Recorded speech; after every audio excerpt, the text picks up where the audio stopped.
The residents of Gaza, of course, can spend up to 18 hours without electricity. That's right. Now, the only power plant in the Strip was badly damaged after the Israeli war on Gaza this summer.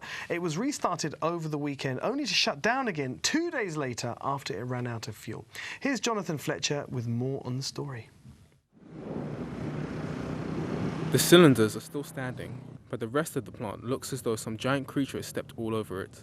This is the power plant that everyone here in Gaza relies on to supply them electricity. Much like the rest of the Strip, it's struggling to cope. Over the weekend, the plant resumed some activity. By that, we mean 90 megawatts of a total potential capacity of 140 megawatts. It's nowhere near enough for Gaza's 1.8 million people, but there was a sigh of relief when the motors here started churning. And then, nothing once more. You see, while the resumption of power generation was a welcomed relief, the plant had been switched off again yesterday because it had run out of fuel. If we get fuel, the power plant will be turned on again. The problem is there isn't enough fuel to turn all the equipment on at the plant. Gaza relies on Israel and Egypt to supply it with any little fuel it can get. But because of restrictions imposed by both countries, as well as layers and layers of red tape, fuel barely ever reaches the coastal enclave. Even before the war, Gaza's residents had to spend up to half the day without any electricity, and many would resort to alternative ways of generating power. It's positive when the plant opens, but I'm not hopeful. For the past 8 years, we've lived in suffering. Some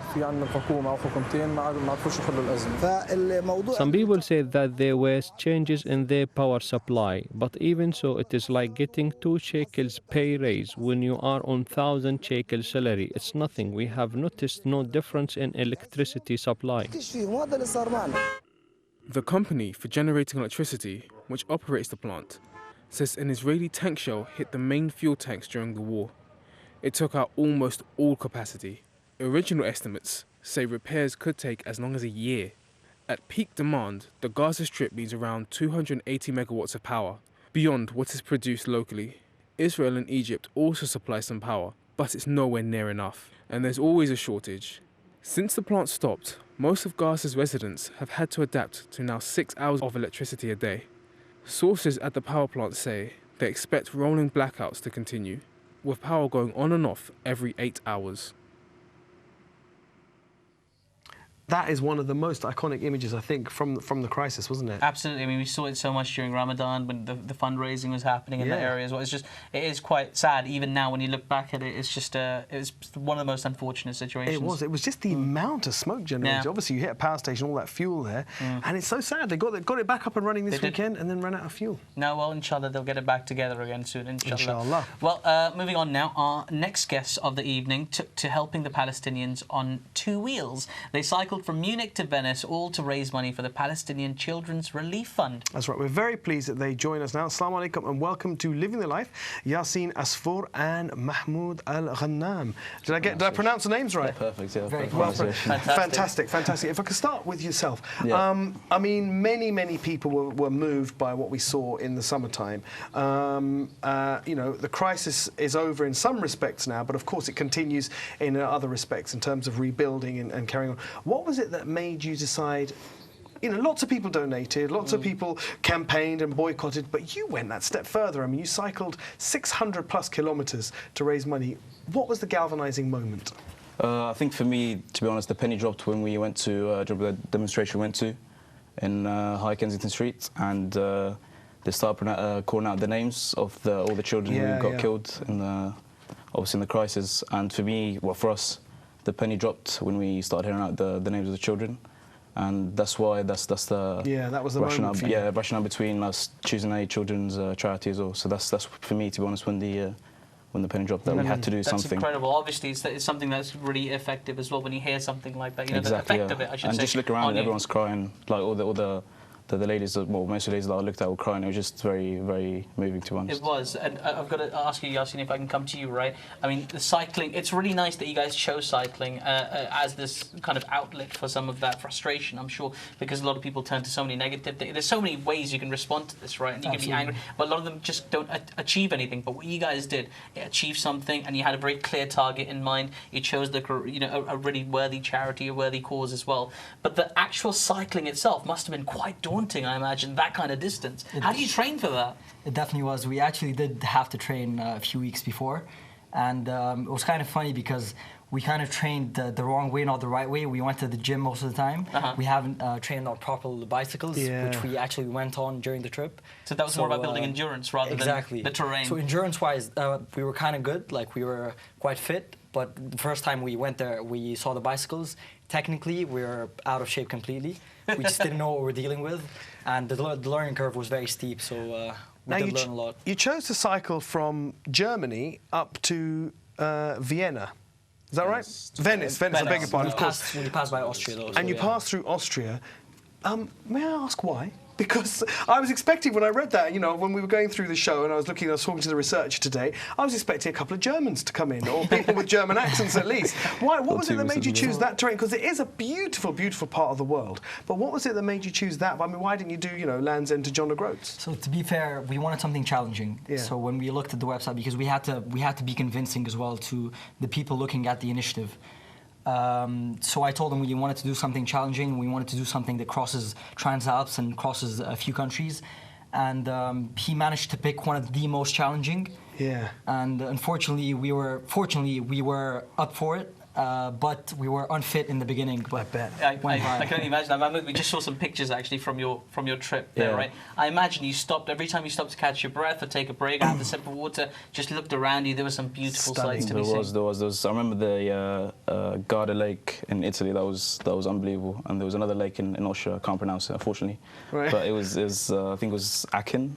Lake Aachen, that was awesome as well. I think one of the pictures that I sent. Yeah, there's one picture I want to ask you guys about specifically. There's one, I think, is that the very end where you just lift your bicycles in the air? That was Lake Aachen in Austria. That was second day. Yeah. Absolutely beautiful. Toughest day. Well, look, we've accomplished cyclists here today. Indeed, putting us to shame. Well, look, we want to come back in here specifically about the charity that you raise money for and how people can get in touch and support that. So we're going to be coming back to you guys in a minute.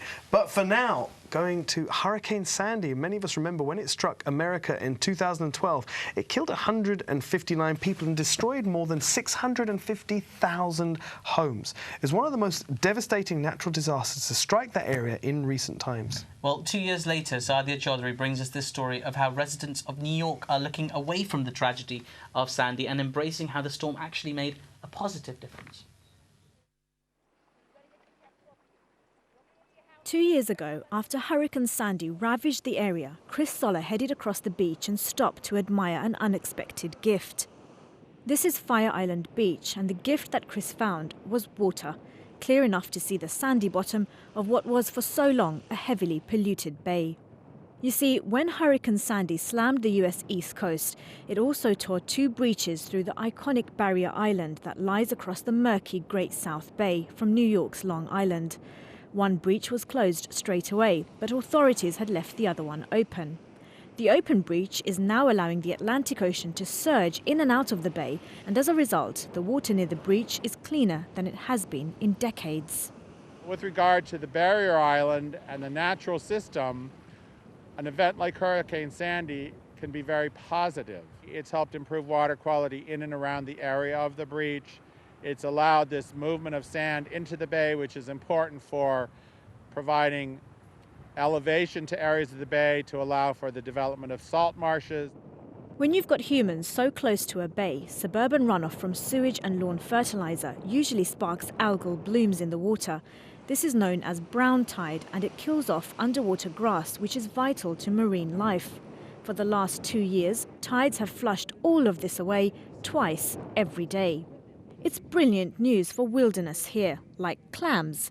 You see, in the 1970s, this area supplied most of the clams for the entire US market. They'd all but disappeared until Hurricane Sandy, and now appear to be making a comeback. Chris Soller says that along with clams, the breach is bringing new wildlife into the bay. We have gray seals now that are in the bay that weren't in the bay before. We have other predators in the bay that thrive on things like the clams. So you have conch and other organisms that usually survive in the ocean that are coming into the bay. The breach bisects the slender 32-mile-long Fire Island. It's something local authorities here wanted to close last year, saying it had caused flooding in the months after Sandy struck. But the American Geological Survey wasn't prepared to give up that easily. They conducted a study which found that the breach didn't actually have anything to do with post-Sandy coastal flooding. In fact, proving that the cloud really does have a silver lining, stormwater now drains out of the bay faster than before the hurricane had struck.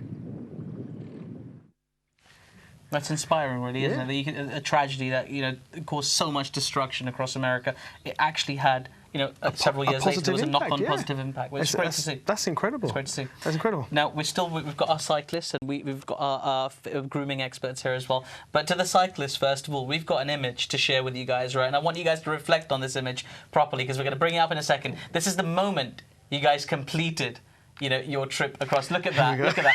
Wow. You must have been knackered.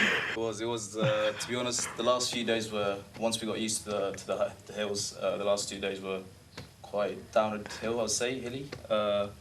But the second day, I would say, is probably the most daunting. I remember when we got there, we actually nearly fainted at the end. Wow. End of the second day, because I'd say definitely the most physically challenging activity I've ever done. Yeah. And you mentioned that you chose a children's charity. And remind us the name of that charity? It's the Palestine Children's Relief Fund. It's an American charity, but it's got offices in Palestine as well. Yeah. Fantastic, fantastic. Well, we're going to come back and find out how people can support that charity if they wish to.